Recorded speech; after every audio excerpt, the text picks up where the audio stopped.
You want to support Roland Martin Unfiltered? Be sure to join our Bring the Funk fan club. Every dollar that you give to us supports our daily digital show. There's only one daily digital show out here that keeps it black and keep it real as Roland Martin Unfiltered. Support the Roland Martin Unfiltered daily digital show by going to RolandMartinUnfiltered.com. Our goal is to get 20,000 of our fans contributing $50 each for the whole year. You can make this possible. RolandMartinUnfiltered.com.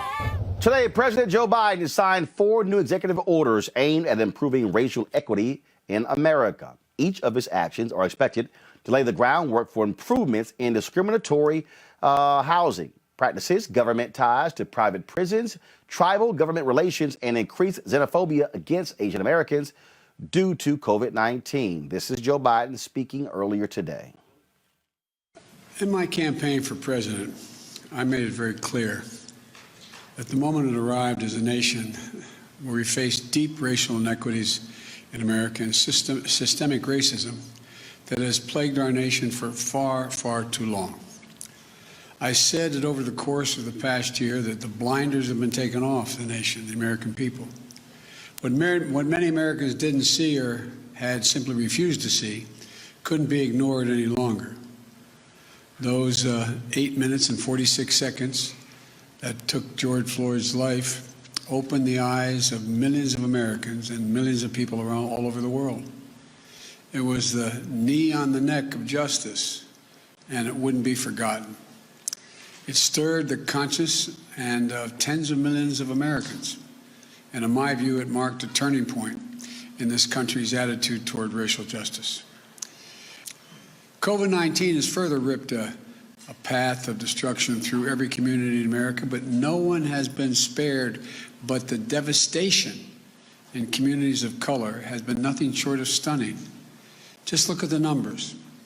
40% of frontline workers, nurses, first responders, grocery store workers, are Americans of color, and many are still living on the edge. 1 in 10 Black Americans is out of work today. 1 in 11 Latino Americans is out of work today. 1 in 7 households in America, about 1 in 4 Black, 1 in 5 Latino households in America, report that they don't have enough food to eat in the United States of America. Black and Latino Americans are dying of COVID-19 at rates nearly 3 times that of white Americans. And it's not white Americans' fault, but just a fact. And the Americans now know it, especially younger Americans. It's just been weeks since all of America witnessed a group of thugs, insurrectionists, a political extremist, and white supremacists violently attack the capital of our democracy. And so now's the time to act. It's time to act because that's what the faith and morality call us to do. Across nearly every faith, the same principles hold. We're all God's children. We should treat each other as we would like to be treated ourselves. We have never fully lived up to the founding principles of this nation, to state the obvious, that all people are created equal and have a right to be treated equally throughout their lives. And it's time to act now, not only because it's the right thing to do, but because if we do, we'll all be better off for it. For too long, we've allowed a narrow, cramped view of the promise of this nation to fester. Just imagine if more incredibly creative and innovative, how much more creative and innovative we'd be if this nation held the historic. In my campaign for president, I made it very clear that the moment it arrived as a nation. All right, folks, been a slight technical difficulty there, so we'll work through that to figure out what went on there. We'll try to play the rest of that. These executive orders, again, President Joe Biden signed a series of executive orders on Wednesday and Thursday. Now you have these executive orders here. He also said it's time for the United States to no longer be in the private prison business, overturning a decision made by the Donald Trump White House. You might remember President Barack Obama and Attorney General Eric Holder made it clear the U.S. was getting out of that business as well. So let's talk about all of that with our panel right now. We have, of course, Candace Kelly, legal analyst, and F. Lee Francis, the Federalist Society, and later we'll be joined by Misha Cross, political analyst and Democratic strategist. Candace, I'll start with you. They are. It's amazing. I had some crazy person who's utterly clueless sent me a tweet. Where are the Black specific executive orders? I had some fool today sent me an email whining and complaining, and I kept saying, well, first of all, y'all need to realize a lot of stuff that y'all calling for, you can't do it by executive order. You have to actually do by passing the laws. Okay, but let's talk about this here, the actions he took today, the private prison action, and let's talk about these other executive orders. Your thoughts on what he signed today? Yeah, well, the private prison action, let's talk about that.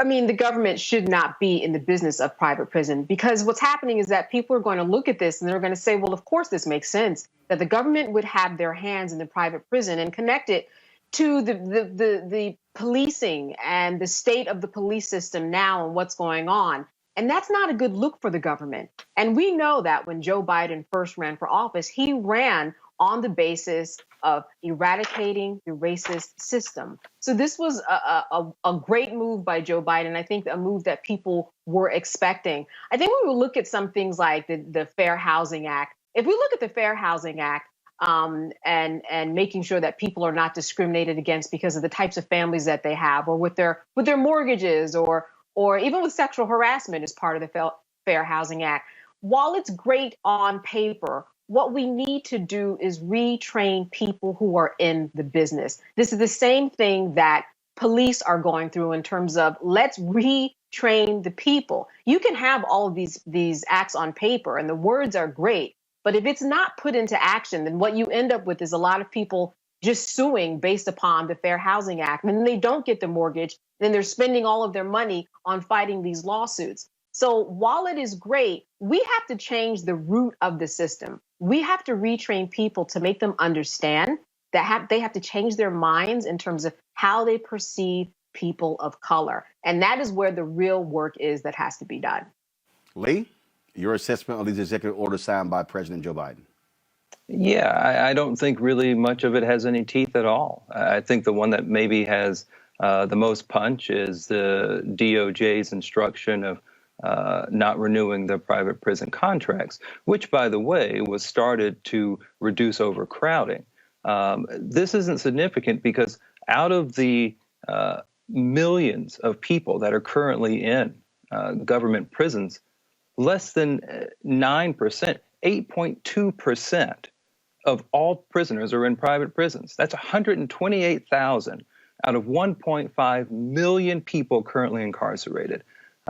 So, to say that somehow private prisons are overrun or taking over government authority, that's just simply not accurate.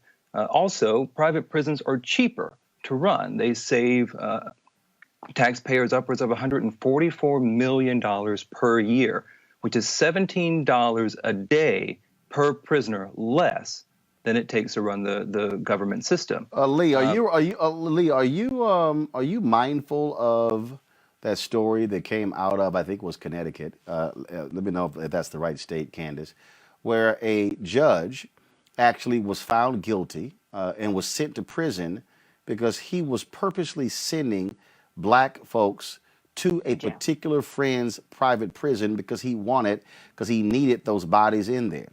This is precisely why people oppose private prisons. It's because private prisons, the entire business model is based on more prisoners. The United States is already the world's leader in imprisoning people.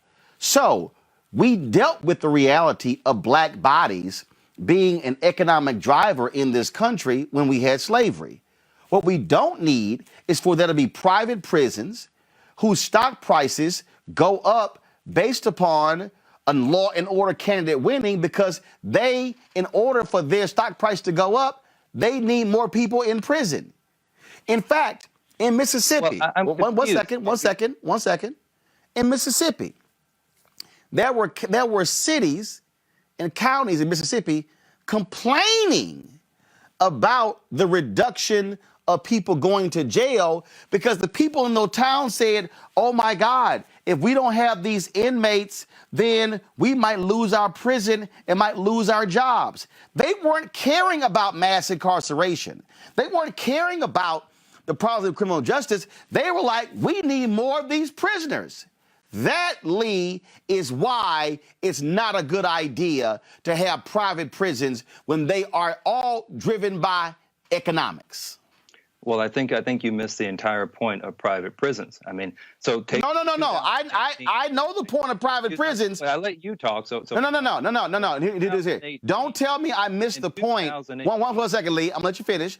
Don't tell me I missed the point where if you create a private prison and it is a publicly traded company, that means that that company's whole point is to drive their stock price up, and their stock price is driven by more and more prisoners. Now you can finish. So I think you missed the point in that private prisons are not putting people in jail. The people who are committing the offenses are doing that to themselves. In 2008, there were 1.2 million violent crimes. Now that includes murder, that includes rape, that includes anything with a weapon. So what do we do with those people who commit heinous offenses? Obviously, we need somewhere for them to go, because if we put them in a government-run prison, someone's going to come back and say, oh, well, you know, this is overcrowding or the conditions aren't great. But what's the alternative? Again, we're talking about a de minimis amount of people, less than 10%, 128,000 out of 1.5 million. So to say that this is somehow going to change or that the government is fostering incarceration, that's not true. See, Candace, people who commit these offenses are doing this to themselves. See, Candace, here's the problem with Lee's argument. We all know that when the federal government does something, it does have an impact on what the states do.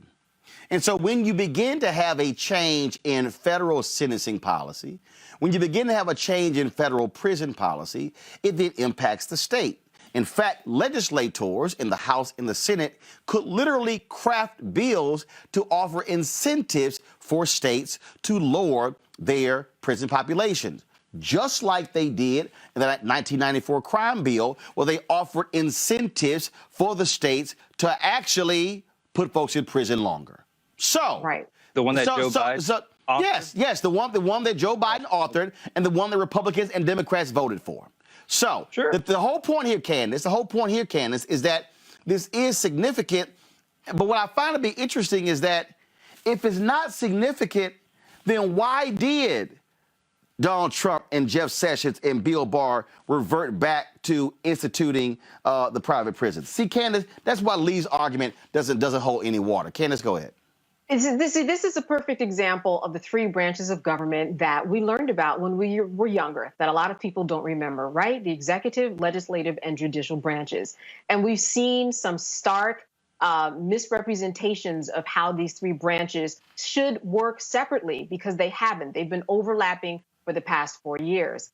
And the example that you gave about the judge making recommendations for a prison is a perfect example of how we need to keep these separated for that very reason. We can't have this overlap, or else you end up with the prison system looking the way that it does today, which is why exactly what you said is true. This is why Joe Biden said, let's get out of this game. Let me reverse what Trump did. And basically speaking, whatever the reversal of what Trump did is going to be in the name of something good for people of color. Because most of what Trump did on paper, or what he said out of his mouth, was either something racist or xenophobic or misogynistic, or something within those realms in order to hold certain groups of people back. And that's exactly why President Joe Biden did what he did. So please explain to me, Lee, how these executive orders won't do anything. So you're saying the housing executive order is just sort of irrelevant? Well, so before I get to that, I think we need to get the constitutional issues right here, because while the branches are separate, they are co-coordinate branches. So they are by default supposed to work together. Consider, for example, an appointment. The president nominates someone, it gets advice and consent from the Senate. No, hold on.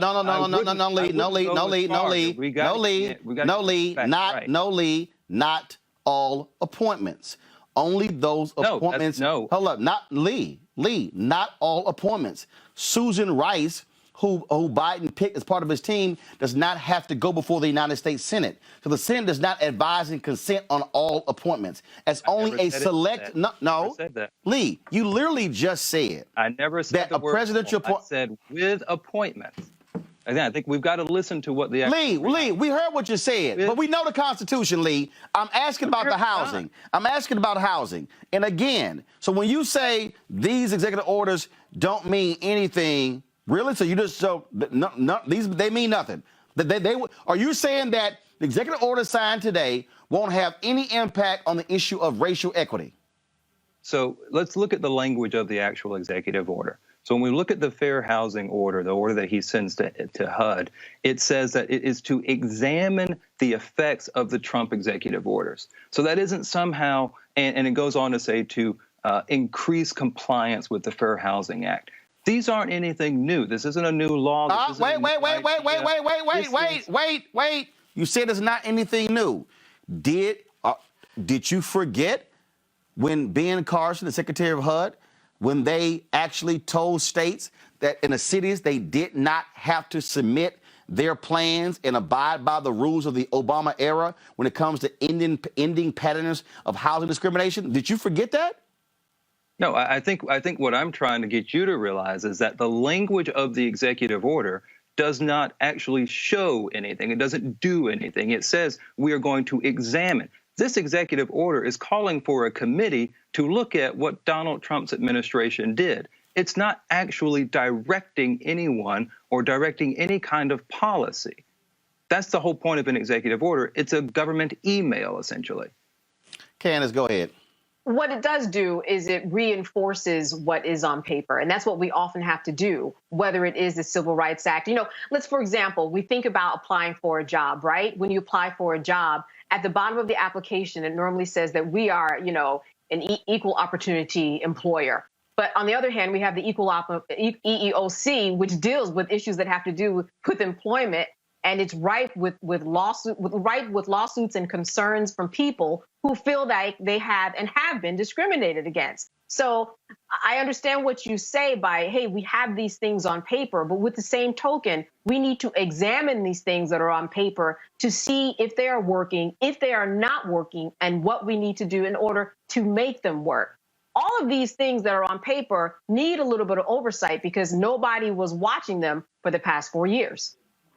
Well, we certainly know that has been the case. So bottom line is this here. These are the early actions being taken by the Biden administration, and we certainly are going to be following more of these. Every single night, we've got some of the top black experts. You're not going to see them on cable news or broadcast news because you swear black people aren't experts when it comes to this health crisis. That's why we have this show and why we do what we do every day on Roland Martin Unfiltered. Joining us right now is retired General Russell Honore, the nation's first black Surgeon General, Dr. Joycelyn Elders. John Hope Bryant, he is the founder of Operation Hope. Senator Kamala Harris of California, Dr. Sadrina Calder, retired General Lloyd Austin, Congresswoman Karen Bass, Commissioner Omari Hardick, Bureau President in Brooklyn, Eric Adams, Dr. Joseph Graves, America's Wealth Coach, Deborah Owens, Dr. Corey Hebert, Patel Saul, Howard University student, Pastor Jamal Bryant, Dr. Christy McDowell, Benja Ajilore, senior economist at the Center for American Progress, Gilda Daniels, again, author of the book, The Crisis of Voter Suppression in America. 4 stars, General Kip Ward. Dr. Oliver Brooks is president of the National Medical Association, president of the American Medical Association, Dr. Patrice Harris. Joby Benjamin, Dr. Alexia Gaffney, infectious disease specialist, Dr. Georges Benjamin, executive director of the American Public Health Association, Malcolm Nance, family medicine physician, Dr. Jen Caudle, Dr. Tashaka Cunningham, a molecular biologist, Kat Stafford. She's a national race and ethnicity reporter for the Associated Press. Dr. Wayne A.I. Frederick, who is the president of Howard University, Congresswoman Yvette Clarke from the state of New York, William Spriggs, AFL-CIO economist, Andrea James, executive director of the National Council for Incarcerated and Formerly Incarcerated Women and Girls. All right, let's go to Capitol Hill. Congressman Gregory Meeks, Congresswoman Eddie British Johnson of Texas, Congresswoman Barbara Lee, Minnesota Senator Amy Klobuchar, mental health clinician Jamie Singletary, Prince George's County State's Attorney Aisha Brayboy, as well as Dylan Hayrie, ACLU Justice Division strategist. Dr. Cindy Duke, she is a virologist. Principal Steve Perry of Capitol Prep. Health and wellness specialist Dr. Yolanda Hancock. Desmond Meade, president the Florida Rights Restoration Coalition, Cliff Albright, who is the co-founder of Black Voters Matter, Michael Harriot with The Root, Mina McWhorter, founder of Love by the Hand, Dr. Julianne Malveaux, economist, president, emerita at Bennett College, coroner Michael Fowler, is the mayor of Atlanta, Keisha Lance Bottoms, mental health therapist Suzette Clark, Justin Gibney, attorney and political strategist, and Bishop Vincent Matthews Jr., Dr. Suzette McKinney, CEO and executive director of the Illinois Medical District, Dr. Leon McDougall, president-elect of the National Medical Association, Jana Bailey, Mayor of Moss Point, Mississippi, Mario King. We're going to keep driving this thing to make sure our people are fully aware, safe, protected from coronavirus. You getting the top medical experts, the top business experts, top political experts, top religious experts, because that's why we do what we do. Unapologetically and unfiltered. Ain't nobody else in the black media space doing what we do. Watch Roland Martin Unfiltered daily at 6 p.m. Eastern on YouTube, Facebook, or Periscope, or go to RolandMartinUnfiltered.com. Support the Roland Martin Unfiltered Daily Digital Show by going to RolandMartinUnfiltered.com. Our goal is to get 20,000 of our fans contributing $50 each for the whole year. You can make this possible. RolandMartinUnfiltered.com.